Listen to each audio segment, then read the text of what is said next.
We go back to the beginnings of time, long before the pages of history began to be written. The world existed in its splendor, inhabited by animals, plants, and insects, all living in perfect harmony, fulfilling their designated roles. Yet, amid this tranquility, something crucial was missing. Where were the human beings? It was evident that creation was incomplete without them. Then came the decisive moment.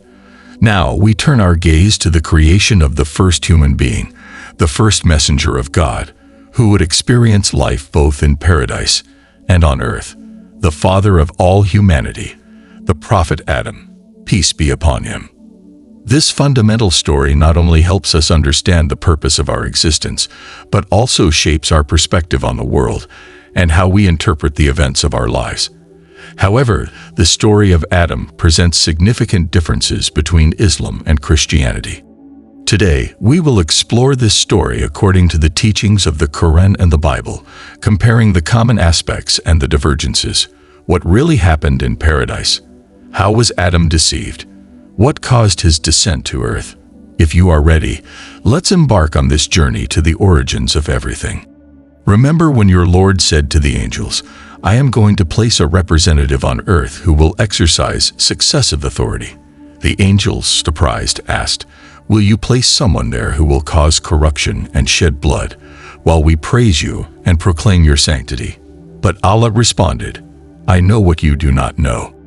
In the Quran, we are informed that Allah created human beings and entrusted them with the responsibility of being His representatives on earth, which means they were given the ability to make decisions and guide creation according to His will.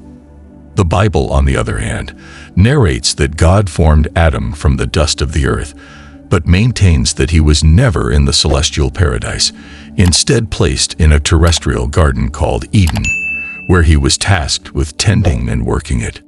The angels, astonished and curious, observed the creation. What kind of being would this be?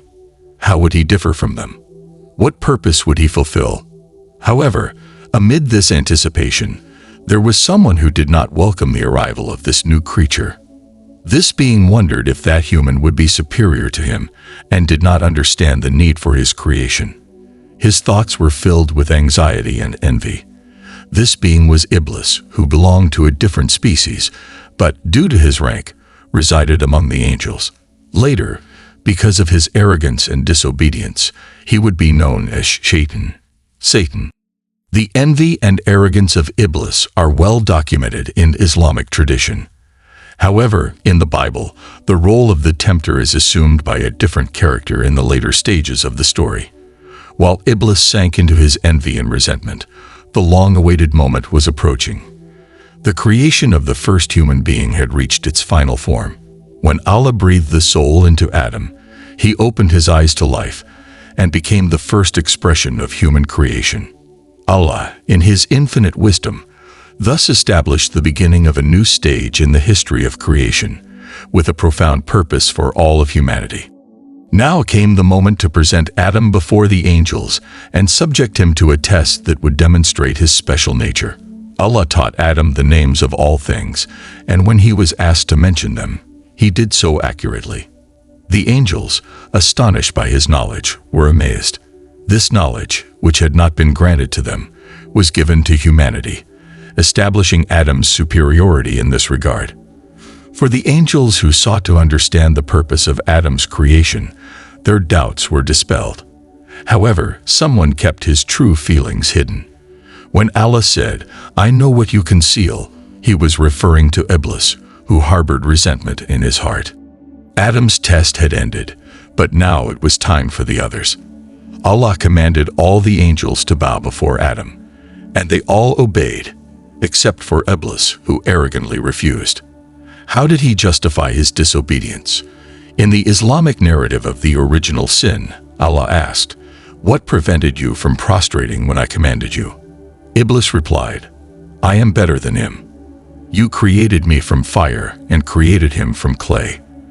Allah responded, "Descend from this place. It is not for you to be arrogant here. Get out, for you are among the despised." Acknowledging his expulsion, Iblis asked, "O my Lord, "Grant me respite until the day of resurrection." Allah granted him that respite, saying, "You are among those who have respite until the appointed day." Then Iblis, filled with bitterness, said, "Because you have led me astray, I will lie in wait for the children of Adam on your straight path. I will approach them from every direction, and you will find that most of them are ungrateful." And Allah replied, "Depart from here, despised and expelled. I will fill hell with you and those who follow you." Here we see a fundamental difference between the Islamic and Christian perspectives on original sin. In Christian doctrine, it is believed that Adam's transgression left all of humanity in a state of inherent sin, so that all are born with original sin. However, Islam rejects this notion. In the 7th verse of Surah Az-Zumar, Allah says, "No bearer of burdens will bear the burden of another," which means that every person is born pure and without sin, regardless of the religion of their parents. In Islam, the responsibility for actions falls on the individual only after reaching puberty, when they are fully aware of their deeds. The original sin in Islam is not Adam's mistake, but the arrogance of Iblis based on pride and a sense of superiority. This sin of hubris, expressed as contempt for Adam because he was created from earth while Iblis was created from fire, marked Iblis's fall. From the moment Adam began to be formed, Iblis perceived him as different and considered him inferior. This attitude of pride and racism is what led Iblis to rebel, believing himself to be better than Adam. The Quran clearly explains the internal processes that lead to racism and other negative attitudes, starting with the perception of superiority, the rejection of what is different, and the disdain for others. These characteristics are associated with Satan, who is the declared enemy of Allah, so that believers understand the seriousness of this attitude and stay away from it. When the angels bowed before Adam, it was not an act of worship toward him, but a way of recognizing and revering the special status that Allah had given him. As a divine command, the obedience of the angels was, in fact, an expression of worship and submission to Allah. In the earthly life that was to come, the entire universe, including natural resources, animals, plants, and mountains, would be at the service of humankind. Thus, the command to bow before Adam symbolized the honor toward creation and the rank that had been bestowed upon him. The angels immediately complied with the command, demonstrating their obedience. Up to this point, the differences between the Quranic and biblical narratives are notable. In the Bible, it is Adam who names the objects and living beings, while the command to bow and Satan's rebellion are not explicitly mentioned. Nor is there an explanation of how Satan became evil or why he became humanity's enemy. From here, the Quranic and biblical accounts address the same events, though with some differences in detail. The struggle between humankind and Satan, and between truth and deception, continues until the Day of Judgment. As the story progresses, Allah creates Hawa, Eve, from Adam, to be his wife and companion. The Quran narrates what happened next. "We said, 'O Adam, you and your wife reside in paradise, and enjoy from it as you wish, but do not approach this tree, for then you will be among the transgressors.' Additionally, Allah warned them, 'This Satan is your declared enemy. Do not let him make you leave paradise, for then you will suffer.'" In the Quran, the warning indicates that disobedience would make them transgressors, while in the Bible, it mentions that they would die. The Lord God commanded, "You may eat from every tree in the garden, but from the tree of the knowledge of good and evil, you shall not eat, for on the day you eat from it, you will surely die." This difference is significant. For Satan, the creation of Adam was the cause of his expulsion, and he was determined to take revenge. With deceitful words, he tried to lead Adam and Hawa astray. In the Quran, Satan whispered to them, "O Adam, shall I show you the tree of eternity and a kingdom that does not decay?" pointing them toward the forbidden tree. In the Bible, it is the serpent that approaches Eve, suggesting that by eating the fruit, they would gain divine knowledge. Once Satan managed to deceive them both, Adam and Hawa tasted the forbidden fruit. Instantly, they realized their nakedness and tried to cover themselves with leaves from paradise, recognizing that they had been deceived. According to the Bible, they tried to hide from God. The man and his wife heard God in the garden, and they hid themselves. God called out, "Where are you?" And the man replied, "I heard you, and I was afraid because I was naked, so I hid." In the Quran, it is not mentioned that humans can hide from Allah, nor that He is unaware of all events. By His nature, Allah is perfect, omnipotent, and all-knowing.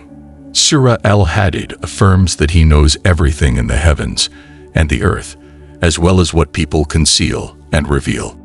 After Adam and Hawa's error, the Quran recounts that Allah addressed them, saying, "Did I not forbid you from approaching that tree, and tell you that Satan is your declared enemy?" What would be the result of their actions? The time had come for Adam and Hawa, peace be upon them, to be sent to earth. In the Bible, it is mentioned that Adam, Eve, and the serpent each received specific punishments. According to Genesis 3, the serpent was condemned to crawl on the ground. The earth was cursed due to Adam's disobedience, implying that hard work would be required to obtain its fruits, and Eve's punishment consisted of intense labor pains and being subject to her husband. However, in Islam, there is no concept of a curse on humanity or creation, except for Iblis, Satan.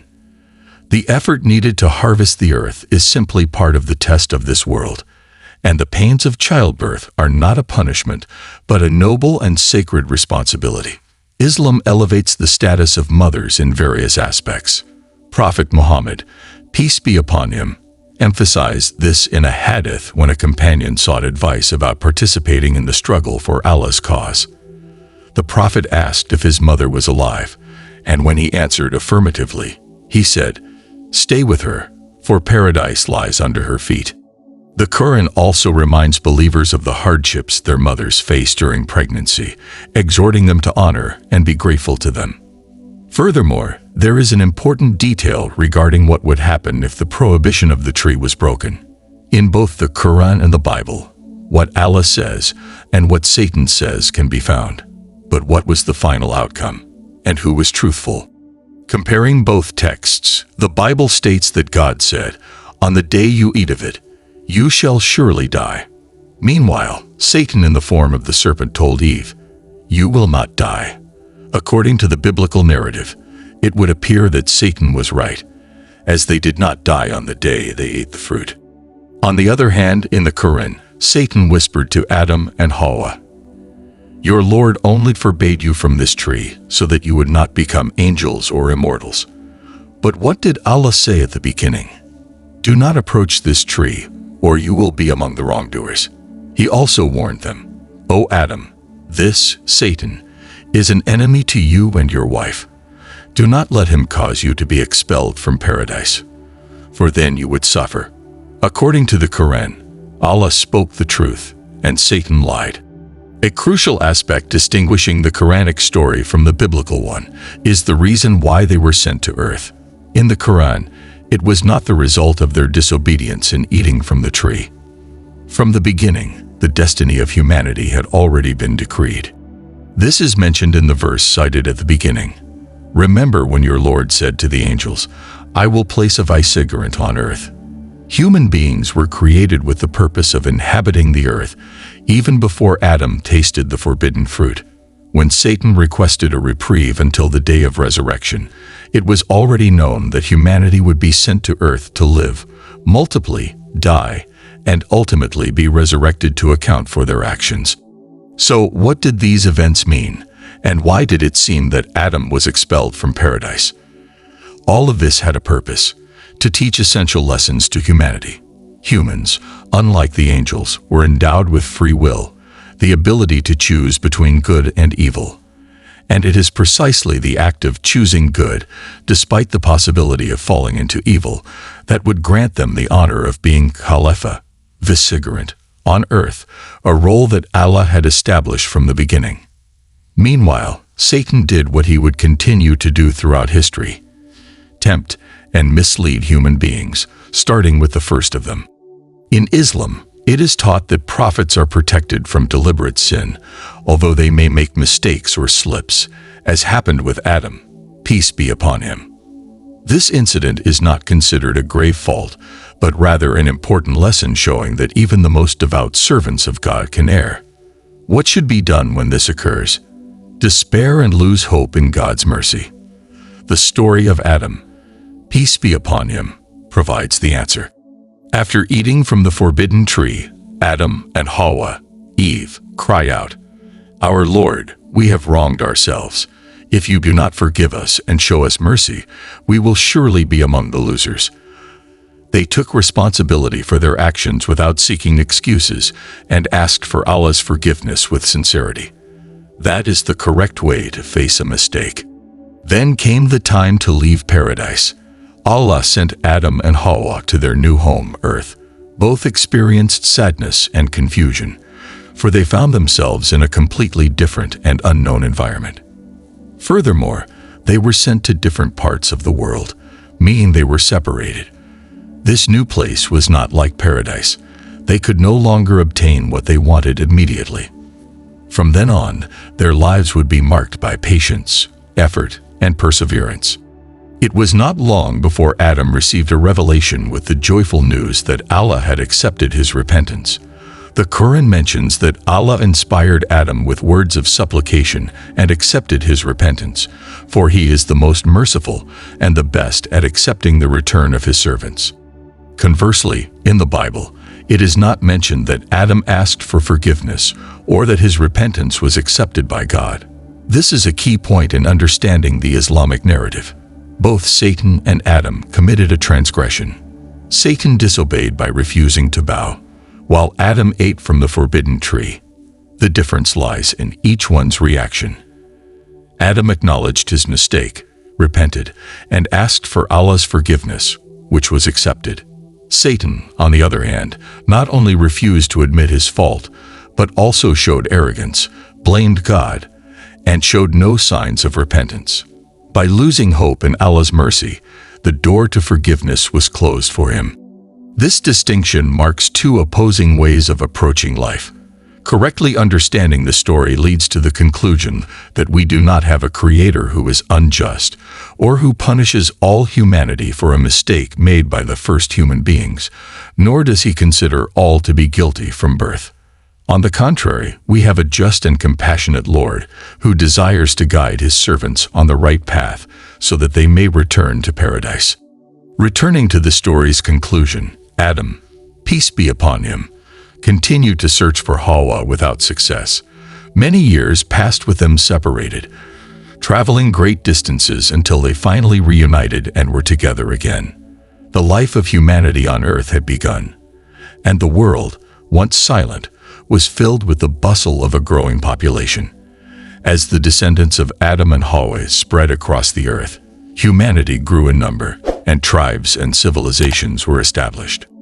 Over the centuries, human beings would live in this world of trials, and during that time, thousands of prophets would be sent to remind them of their purpose, teach them their origin and destiny, and guide them to faith in the One.